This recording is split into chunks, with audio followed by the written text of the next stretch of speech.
اور لاہور کا ایک چھوٹو مولوی بریلویوں کا ناسبی، اس نے 6228 نمبر حدیث کا انکار ہی کر دیا، اس نے کہا یہ روایت ہی ضعیف ہے۔ مسلم کے اندر مطابعات و شواہد میں جن راویوں سے امام مسلم روایت لے کے آئے ہیں ان میں بعض روایتیں ضعیف بھی ہیں اور بعض ضعیف راویوں سے بھی امام مسلم نے صحیح مسلم کے اندر روایت کو ذکر کیا ہے۔ اب جب ہم صحیح مسلم کے اندر سیدنا زید بن ارقم رضی اللہ تعالیٰ عنہ کی حدیث کو دیکھتے ہیں تو 6225 نمبر حدیث کے اندر موجود ہے کہ بیویاں حضور کی اہل بیت میں شامل ہیں، جبکہ 6228 نمبر حدیث کے اندر موجود ہے کہ بیویاں اہل بیت میں شامل نہیں۔ 6225 نمبر جو حدیث ہے وہ ثقہ راویوں سے ہے اور مضبوط قسم کے صاحب حفظ اور صاحب اتقان راویوں سے ہے، اور 6228 نمبر جو حدیث ہے اس کی سند وہ والی نہیں ہے جو 6225 والی سند ہے، کیونکہ 6228 والی مطابعات میں جو روایت آ رہی ہے اس کے اندر ایک راوی ہے حسان ابن ابراہیم۔ حسان ابن ابراہیم کا سٹیٹس کیا ہے؟ اس سلسلے میں آپ کے سامنے اسماء اور رجال کی کتابوں سے محدثین کے اقوال پیش کر دیتا ہوں۔ چھوٹو 6225 جس کو تو ٹھیک مان چکا ہے اس میں بھی تیرے عقیدے کے خلاف بات ہے، وہ میں آج کھولوں گا، اس کو بھی ضعیف کر۔ میں تو چاہتا ہوں کہ اہل حدیث بھی منکرین حدیث مان جائے، بریلوی بھی دیوبندی بھی، میں اکیلا اپنے آپ کو سنی کلیم کروں، میں تو پہلے دن سے کہہ رہا ہوں میں ہی سنی ہوں، یہ ٹنی ہے، ہاں سنا کے سنی۔ 6225 کے اندر بھی ان کی موت موجود ہے۔ بسم اللہ الرحمن الرحیم۔ ایک حدیث پر اصول حدیث کی روشنی میں گفتگو کرتے ہوئے میں نے مرزا جرمی کو جواب دیا تھا جب اس نے یہ دعویٰ کیا کہ سیدنا زید ابن ارقم رضی اللہ تعالی عنہ کی حدیث جو صحیح مسلم کے اندر موجود ہے اس میں مطلقاً نبی کریم صلی اللہ علیہ وآلہ وسلم کی بیویوں کے اہل بیت ہونے کا انکار ہے۔ اگرچہ کہتا میں مطلقاً نہیں کہتا، لیکن حدیث کے اندر مطلقاً ہے۔ میرا تھوڑا اس پہ سخت سٹانس ہے، میں بتا دوں کیمرے میں، جی میں آپ کو بتا دوں کہ میں جو نبی اسلام کی بیوی ہے نا جی، انہیں دوسرے نمبر پہ اہل بیت مانتا ہوں۔ پہلے نمبر پہ جو اہل بیت ہے نا وہ یہی ہیں، حسن و حسین، فاطمہ اور سیدنا علی، یعنی میں غامدی صاحب سے 180 ڈگری عقیدہ رکھتا ہوں۔ اگلی بات سنیں، مسلم شریف میں اس سے اگلی حدیث میں ہے کہ زید ابن ارقم غصے میں آ کے کہتے ہیں کہ نبی کی بیویاں اہل بیت نہیں ہیں، نہیں ہے کہ الفاظ ہیں مسلم شریف میں۔ وہ کہتے ہیں اس لیے کہ بیوی اہل بیت کیسے ہو سکتی ہے؟ بیوی اس وقت تک اہل بیت ہے جب تک خامد اسے عقد میں رکھے، جب اسے طلاق دے دے تو فارغ ہو جائے گی، لیکن جو اولاد ہوتی ہے، جو دودھ کے اور خون کے رشتے کے لوگ ہیں، انہیں تو کوئی آگ بھی نہیں کر سکتا، وہ ہمیشہ ہی اہل بیت رہتے ہیں بشرطے کہ وہ دین نہ کوئی چھوڑ دے۔ تو انہوں نے کہا نبی الاسلام کے اہل البیت وہ ہیں جو آپ کے دودھ کے رشتے کے، آپ کے خاندان کے لوگ ہیں، آل علی، آل عقیل، آل جعفر اور آل عباس۔ اچھا، اب زید ابن ارقم کے الفاظ مسلم شریف میں ہیں کہ نبی کی بیویاں اہل بیت نہیں ہیں۔ اب میں اس کی تعویل کرتا ہوں کہ وہ مطلقاً انکار نہیں کر رہے تھے، حالانکہ اس میں مطلقاً انکار ہے۔ وہ یہ بتانا چاہ رہے تھے کہ جن اہل بیت کے ساتھ حسن سلوک کا نبی اسلام نے کہا وہ ہیں جو حضور کے خاندان کے لوگ ہیں۔ کہ نبی پاک علیہ الصلوۃ والسلام کی ازواج طیبات یہ حضور کی اہل بیت میں سے نہیں ہیں۔ میں نے مرزا جرمی کو علمی طریقے سے اس کا جواب دیا اور اصول محدثین اور اصول روایت کی روشنی میں اس پر گفتگو کرتے ہوئے میں نے 6228 نمبر جو صحیح مسلم کے اندر روایت کا ایک طریق ہے، اس طریق کے ایک راوی حسان ابن ابراہیم کے اوپر کلام کیا اور اصول حدیث کی کتابوں سے یہ بتایا کہ یہ راوی جو ہے وہ اس کو وہم ہو جاتا تھا، کمزور راوی ہے، اور اصول کی روشنی میں یہ روایت جو ہے 6228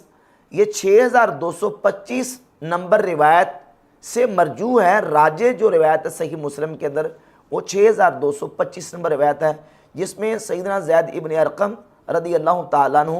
نبی پاک صلی اللہ علیہ وآلہ وسلم کی ازواج طیبات کو حضور کی اہل بیت میں شامل مانتے ہیں۔ علمی طریقے سے جواب دیا تھا۔ مرزا جلمی علم تحقیق کو چھوڑ کر ایسے موقع پہ جذبات سے کام لیتا ہے، اپنے ہر مخالف کے بارے میں اور اپنے ہر جو مرزا جلمی کا علمی حریف ہو اس کے لیے ہلکے الفاظ استعمال کرے گا، اس کو ڈی گریڈ کرنے کی کوشش کرے گا، حتیٰ کہ جن کو اپنا مرشد کہہ چکا ہے جوید احمد غامدی جو مرزا جلمی کا ایکس مرشد ہے، جب مرزا جلمی کی جوید احمد غامدی کے ساتھ ٹھان گئی تو مرزا جلمی نے جوید احمد غامدی کے لیے بھی سخت الفاظ اور ہلکے لفظ، یہاں تک کہ اجٹ جاہل جو ہے وہ غامدی کو مرزا جلمی نے کہا۔ اب مرزا جلمی چونکہ جہاں پھنس جاتا ہے، میں وہ سخت لفظ نہیں بولوں گا، جب مرزا جرمی چاروں شانے چت ہو جاتا ہے تو پھر بجائے اس کے کہ تحقیق اور علم کے ساتھ جواب دے، پھر مخالف کے اوپر پھپتیاں کسے گا اور ہلکے اور سخت الفاظ مرزا جرمی استعمال کرے گا۔ جیسے یہ بارہا مرتبہ یہ کہتا ہے، ابھی بھی اس نے یہ کہا کہ دیکھیں چھوٹو مولوی جو ہے نا، اس نے یہ کہہ دیا کہ یہ حدیث ضعیف ہے، اور اللہ کے فضل و کرم سے ہم نے دلائل کے ساتھ جواب دینا ہے۔ ہمیں مرزا جرمی کو جو ہے نا وہ سخت الفاظ بولنے کی ضرورت نہیں ہے، دلائل ہمارے پاس موجود ہیں۔ صرف اتنی بات کروں گا کہ نبی پاک صلی اللہ علیہ وآلہ وسلم کی حدیث ہے، سنن نبی داؤد کے اندر، جامع ترمذی کے اندر، جب سیدہ عائشہ صدیقہ رضی اللہ تعالی عنہ نے حضرت صفیہ رضی اللہ تعالی عنہ کو کثیرہ کہا، چھوٹی کہا، حالانکہ سیدہ صفیہ رضی اللہ تعالی عنہ کا قد حقیقت میں چھوٹا تھا،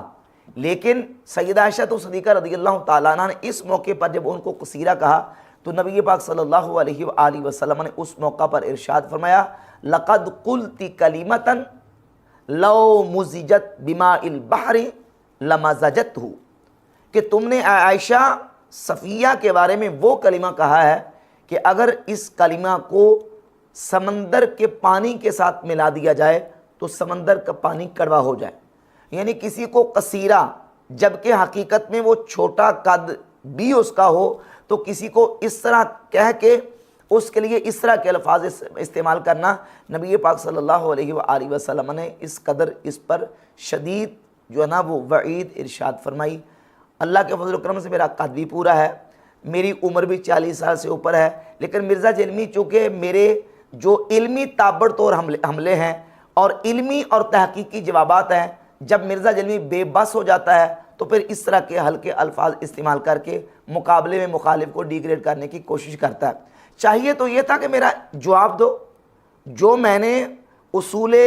محدثین کی روشنی میں اس روایت کے راوی پر کلام کیا تو میرا جواب دو، اور میں نے بالکل اصولوں کی روشنی میں بات کی ہے۔ اب یہ کہتا ہے کہ یہ دیکھیں مسلم کی روایت کے اوپر کلام کر دیا ہے، اور یہ میں تو چاہتا ہوں کہ یہ سارے منکر حدیث ہو جائیں اور میں صرف سنی رہوں۔ سنی کیا ہوتا بھائی؟ ویسے تو تم یہ کہتے ہو کہ میں مسلم ہوں علمی کتابی، اور پھر سنی ہونے کے دعوے بھی کرتے ہو۔ وہ تو ہم ہیں، مسلم سنی تو ہم ہیں،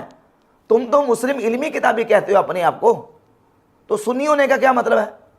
اہل سنت و جماعت اصولوں کی روشنی میں احادیث کے اوپر اللہ کے فضل و کرم سے گفتگو کرتے ہیں، کلام کرتے ہیں، اور میں نے ان اصولوں کی روشنی میں اصولوں کی روح سے بات کی ہے۔ اگر کسی کمزور روایت اور کسی ضعیف روایت کے اوپر اصول محدثین کی روشنی میں کلام کرنا اور اس پر گفتگو کرنا یہ انکار حدیث ہے اور منکر حدیث ہو جانا ہے، تو پھر سب سے بڑا منکر حدیث تو خود ہے۔ کتنی کتابوں کے اندر روایت ہم پیش کرتے ہیں تو یہ کہہ کے رد کر دیتا ہے کہ یہ حدیث ضعیف ہے۔ پھر سارے غیر مقلدین بھی منکر حدیث ہوئے، پھر تمہارا بابا زبیر علیہ زئی بھی منکر حدیث ہوا، پھر تمہارا بابا ناصر الدین البانی بھی منکر حدیث ہوا، کیونکہ وہ بھی حدیث کو ضعیف قرار دیتے ہیں۔ بلکہ البانی نے تو باقاعدہ کتب ستہ کی جو سنن ہیں اس کے دو حصے کر دیے ہیں، صحیح سنن ابی داؤد اور ضعیف سنن ابی داؤد، صحیح جامع ترمذی اور ضعیف جامع ترمذی، صحیح سنن ابن ماجہ اور ضعیف سنن ابن ماجہ۔ اسی طریقے سے کتابوں کی انہوں نے پارٹیشن کر دی، الگ الگ حصے کر دیے، تو پھر یہ سارے منکر حدیث ہوں گے، اور تو خود سب سے بڑا منکر حدیث ٹھہرے گا جب ہم اپنے معید کوئی روایت کتب ستہ سے باہر سے پیش کرتے ہیں تو یہ کہہ کے ٹال دیتا ہے کہ نہیں یہ دور کی کتابوں سے۔ دور اور نزدیک کی کتابوں کا کیا فرق ہے؟ جو سکہ محدثین کی کتابیں حدیث کی موجود ہیں اور ان کے اندر صحیح سند کے ساتھ جو احادیث اور روایات لکھی ہوئی ہیں ان کو بحمد اللہ تعالی ہم مانتے ہیں۔ تو اب یہ جو روایت ہے صحیح مسلم کے اندر 6228 نمبر، اب یہ امام مسلم رحمۃ اللہ تعالی علیہ اس کو مطابع میں لے کے آئے ہیں۔ امام مسلم کا میں نے اصول بیان کیا تھا کہ صحیح مسلم کے اندر امام مسلم رحمۃ اللہ علیہ مقدمہ میں بالکل صحیح مسلم، یہ جو مرزا جرمی کے ٹیبل پہ رکھی ہوتی ہے، اس میں صفحہ نمبر 5 پہ امام مسلم رحمۃ اللہ علیہ نے اپنی کتاب کا اسلوب اور منہج خود بیان کر دیا کہ پہلے میں اپنی کتاب کے اندر اصالتاً وہ احادیث لے کے آؤں گا، فَأَمَّا الْقِسْمُ الْأَوَّلُ فَإِنَّا نَتَوَخَّى أَن نُقَدِّمَ الْأَخْبَارَ الَّتِي هِيَ أَسْلَمُ مِنَ الْعُيُوبِ من غیرها وانقى من ان يكون ناقلوها اهل استقامت فی الحدیث واتقان لما نقلوا۔ کہتے ہیں کہ پہلی قسم کی احادیث میں اپنی کتاب کے اندر وہ لے کے آؤں گا جو احادیث ان راویوں سے ہوں گی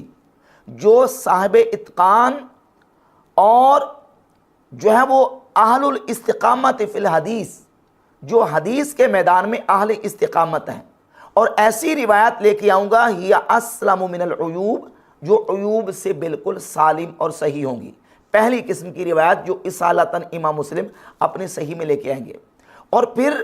فرماتے ہیں فَإِذَا نَحْنُ تَقَصَّيْنَا أَخْبَارَ هَذَا الصِّنْفِ مِنَ النَّاسِ، جب اس پہلی صنف کی روایات ایسے لوگوں سے ہم اپنی کتاب میں لے آئیں گے، أَتْبَعْنَاهَا أَخْبَارًا يَقَعُ فِي أَسَانِيدِهَا بَعْضُ مَنْ لَيْسَ بِالْمَوْصُوفِ بِالْحِفْظِ وَالْإِتْقَانِ، تو فرماتے ہیں پھر اس کے بعد ہم ایسے راویوں سے اپنی صحیح کے اندر روایت لے کے آئیں گے جو راوی پہلے راویوں کی طرح حفظ اور اتقان میں وہ اس طرح نہیں ہوں گے جو کہ پہلی قسم کی روایتوں کے راوی ہوں گے۔ پہلی قسم کی روایتیں ان راویوں سے ہوں گی جو صاحب حفظ، صاحب اتقان اور حدیث کے اندر اہل الاستقامہ ہیں، اور دوسری قسم کی جو روایتیں ہیں وہ ان راویوں سے آئیں گی جو حفظ اور اتقان میں وہ اس لیول کے نہیں ہوں گے، یعنی ان کے حفظ میں اتقان میں کمزوری ہوگی اور وہ لیول ان کا نہیں ہوگا۔ میں دوسری قسم کی روایتیں ان سے لے کے آؤں گا۔ اب صحیح مسلم کے اندر جو 6225 نمبر حدیث ہے وہ صحیح حدیث ہے، اس میں سیدنا زید ابن ارقم رضی اللہ تعالی عنہ نبی پاک صلی اللہ علیہ وآلہ وسلم کی ازواج طیبات کو حضور کی اہل بیت میں شامل فرما رہے ہیں، جبکہ 6228 نمبر جو روایت ہے اس کے اندر یہ ہے کہ اہل بیت کے اندر بیویاں شامل نہیں، اور مرزا نے کہا کہ وہ حدیث کے اندر تو یہی ہے مطلقاً، اگرچہ میں اس کو مطلقاً نہیں مانتا۔ تو بھئی جو حدیث ہے 6228 نمبر، یہ روایت کس راوی سے ہے؟ یہ راوی ہے اس کا حسان بن ابراہیم، جو کہ 6225 نمبر حدیث کے اندر نہیں ہے، 6228 نمبر حدیث کے اندر ہے حسان ابن ابراہیم۔ اور حسان ابن ابراہیم جو راوی ہے اس کا سٹیٹس کیا ہے، میں نے اس پر حوالہ جات پیش کی، میں دوبارہ دہرا دیتا ہوں۔ یہ امام ابن حجر اسقلانی کی کتاب ہے تقریب التہذیب، اس میں حسان ابن ابراہیم کا سٹیٹس لکھتے ہیں صدوق یخطی، کہ یہ راوی ہے تو صدوق درجے کا، لیکن یہ روایتوں کے اندر خطا کرتا ہے، روایتوں کے اندر غلطی کر جاتا ہے۔ اور یہ امام ابن حجر اسقلانی کی دوسری کتاب ہے تہذیب و تہذیب، اس کی جلد نمبر ہے 2، صفحہ نمبر 113۔ وقال النسائی لیس بالقوی، امام نسائی کہتے ہیں کہ حسان ابن ابراہیم یہ قوی نہیں ہے۔ وقال ابن عدی قد حدث بافراد کثیرۃ وهو عندي من اہل الصدق الا انه یغلط فی الشیء ولا یتعمد۔ امام ابن عدی کہتے ہیں کہ بہت سارے افراد سے انہوں نے حدیثیں بیان کی ہیں، اور میرے نزدیک یہ صدوق درجے کا اہل صدق میں سے ہے، لیکن یہ حدیثوں کے اندر غلطی کر جاتا ہے۔ ولا یتعمد، اگرچہ جان بوجھ کے غلطی نہیں کرتا حسان ابن ابراہیم راوی، لیکن حدیثوں کے اندر غلطی کر جاتا ہے۔ قلت، اور امام ابن حجر کہتے ہیں میں کہتا ہوں وجاء ان احمد انکر علیہ بعض حدیثہ، کہ امام احمد ابن حنبل نے حسان ابن ابراہیم کی بعض احادیث کا انکار کیا ہے، ان کو منکر قرار دیا ہے۔ وقال العقیلی فی حدیثہ وہم،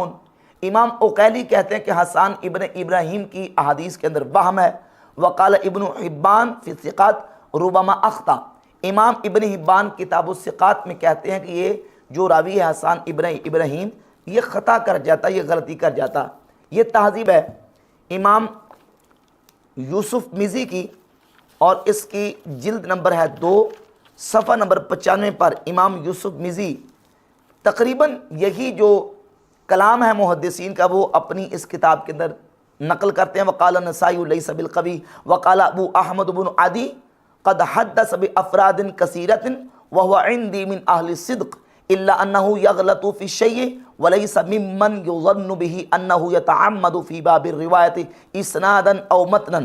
کہتے ہیں کہ یہ حدیثوں کے اندر غلطی کر جاتا ہے، ہم یہ نہیں کہتے کہ یہ جان بوجھ کے